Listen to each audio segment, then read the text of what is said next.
Awards coming to you from the Tillis Center in New York, and we've got some of our favorite people in the house tonight. So we have, that would be our audience. You can applaud for yourself. Yeah, thank you so much. And tonight we are going to honor the unsung heroes, from the first responders to military members to the people making a difference in their communities. And First Lady Melania Trump is the Patriot of the Year for her political and humanitarian work. Yes. And there's a brand new honor. Erica Kirk will receive the first ever Charlie Kirk Legacy Award, marking her husband's incredible life and work. Jesse Waters spoke to her in an interview last night. By that time, the video was everywhere. How do you process that? I never saw the video. I never will see it. I never want to see it. There's certain things you see in your life that you can never unsee.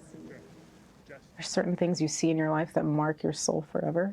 I don't want my husband's public assassination to be something I ever see. I don't want my kids to ever see that. And for people who actually enjoy watching that, which is quite literally sick. It was truly a masterful interview that Jesse did, and Erica Kirk also reflected on the incredible outpouring of support for Charlie after the assassination. A lot of this is from when people came to the campus, the Turning Point USA offices, and left it outside the gates. Also, a lot has been mailed. I mean, it's just unbelievably humbling. But this is all mail. I told them not to throw anything away. I want every single card saved for my kids. And for when, if the day gets hard at your desk, you come into this mailroom, and I want you to come in, and I want you to pick up any of these cards, and I want you to read it so you can put into perspective why you work here. And huge crowds came out for a Turning Point USA event at Auburn University in Alabama, featuring Eric and Laura Trump, and a special guest phoned in. By the way, should we see what he's doing right now? Should we try calling him? Oh. So we have the most beautiful crowd of people, thousands and thousands of people at Auburn University. I just want to pay my respects to Charlie and Erica. These are two incredible people.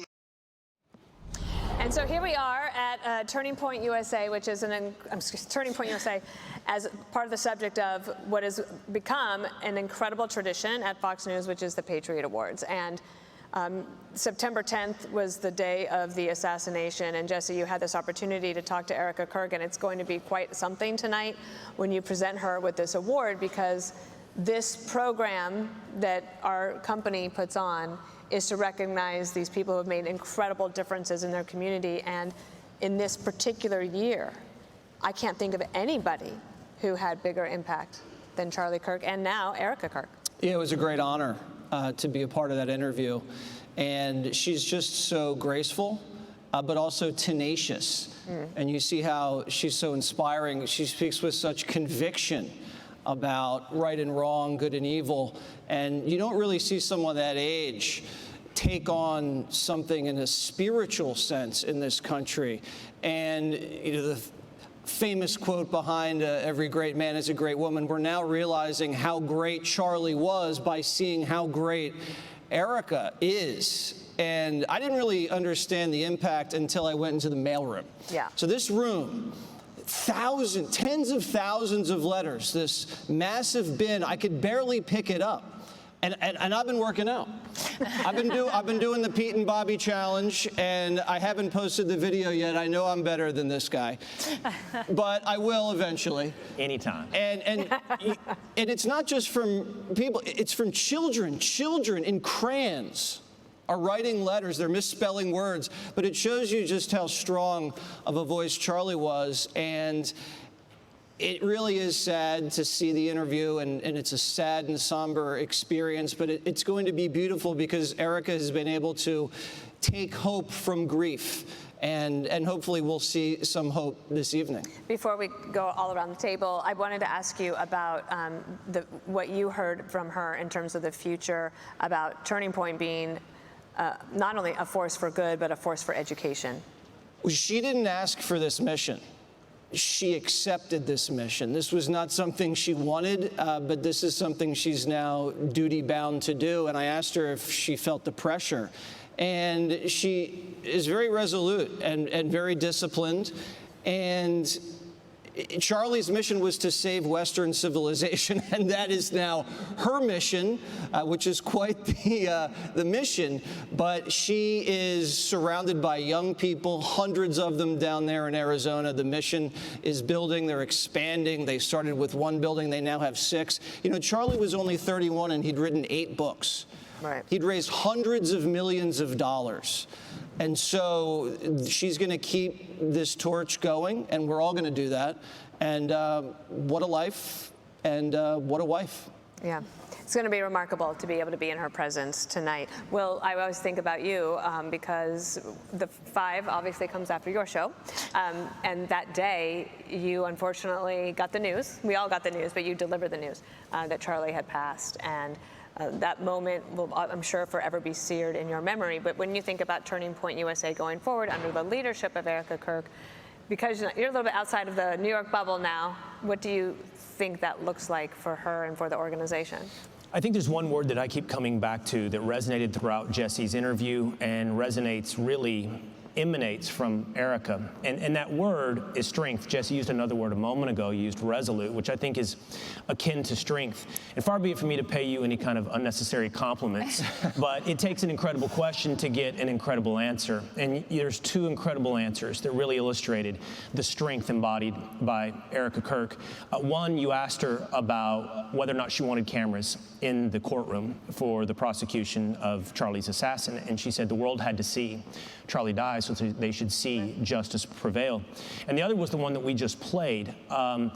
You know, the strength that she showed in the wake of this, and you know, her standing in his place, accepting that mission. You asking, in those clips that we just saw, her talking about, you know, stepping up, dealing with her own emotions, but standing in his place, best as she can, best that anyone can. It's such an illustration of strength. It's honestly sometimes easier to be righteous than it is to be strong. It's easier to be opinionated than to stand on your opinions. And I think it's the differentiating quality. You did a great job. I'll beat you in the Pete and Bobby Chow. I'm confident in my strength. But you did a great job in listening some answers that really, I think, embody who Erica has been. And that's what this award show is about tonight, the strength of Americans. And Kaylee, I remember in the aftermath, you had talked about how your daughter was praying for Erica and for the children. And I know that continues, but it's interesting to think about the children who have taken to writing a letter to express their condolences and their sympathies. And Erica said it was a phenomenal interview. She said those little stuffed animals that were sent, it's like gifts from Charlie that were sent to her kids, and they love to go over and see them. You know, as a mom last night, I was really struck by one moment that we didn't play, but it was amazing, and it really humanizes what she is going through. You know, I have a 5-year-old, I have a 2-year-old, I have a 4-month-old. She has a 3-year-old. And if you're a mom of young kids, you remember bedtime, and you wash your babies and you put them in their bed and you tuck them in. Jessica, you do this too. She talked about putting her son to bed and how Charlie Kirk used to sing to her son, "Jesus Loves Me," and how she has let Gigi take over that role, and she kind of stands back and lets Gigi, her 3-year-old, run up and put the little boy to bed. And Gigi now is the one that sings "Jesus Loves You" in place of Charlie. And she says it's like a message that Charlie has sent through her daughter to her, and it was beautiful. But Erica Kirk, and this is why she's so deserving of this award tonight, she has done 3 things that defy human understanding, and the third was in your interview. The first was when she said, "I forgive him" on that stage. Defies human understanding to be able to say, "I forgive him." The second is when she said on that stage at the memorial, "Thy will be done." That defies understanding when you've lost a husband to your 2 children, and he's gone forever on this earth. And then last night in your interview, you asked her if she was angry at God, and she said, "I'm not angry at God." Do you know how hard that is to do, to say, and to mean? She has done 3 things that defy human understanding, and she's able to do it because she has the love of Jesus Christ in her heart. Charlie had that, and what a beautiful message. No one is more deserving of that award tonight than Erica Kirk. And Jessica, I know that you were very, absolutely. Jessica, I know you were very moved, especially on when she said that she forgave him, and that was. But anything else from the interview that struck you? Well, the part that we played about her not having seen the video, that was something that I had wondered about because there was such an onslaught of that video that day and then in the days afterwards, and people trying to figure out on every social media platform if it was real, if it was AI, you know, what were we looking at? And I was just hoping that she hadn't seen that and that she can foster a world for her kids where they don't see that ever. I mean, it's going to take a lot of understanding for them to be able to process who their father was and what happened to him. And so I'm thankful that that was not the case, that she saw something like that. And if I saw that happen to Brian, I think I would be broken for all of time, let alone able to do this. I also hate being nice to Jesse or paying him a compliment, and I as well found the interview to be incredibly moving. And one thing that she does so well besides modeling, and I mentioned this last week, what I think of as such perfect Christian behavior in the wake of what happened to her, is she genuinely feels like an open door, that you could ask her anything and that she would answer you straightforwardly and from her heart. And like, none of the answers are canned or pre-prepared, and that she goes in the direction where the mood and the moment takes her. And that's a wonderful way to absorb someone in an interview. And the questions have to be good, of course, and they were.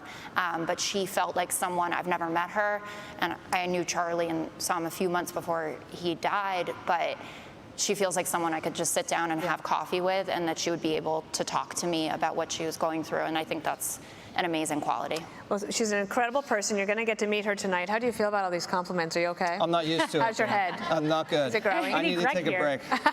Well, we will take a break. Hey, Sean Hannity here. Hey, click here to subscribe to Fox News YouTube page and catch our hottest interviews and most compelling analysis. You will not get it anywhere else.